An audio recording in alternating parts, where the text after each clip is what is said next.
သမီ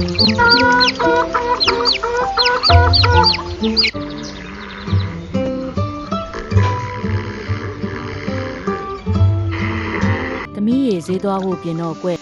သမီးအဖေဆောင်နေပြီ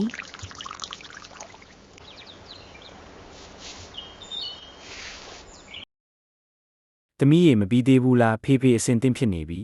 သမီးဆင်းလာပါပြီဖေဖေ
အုံးတို့ခောက်ဆွဲကစားလို့ကောင်းလိုက်တာမေမေ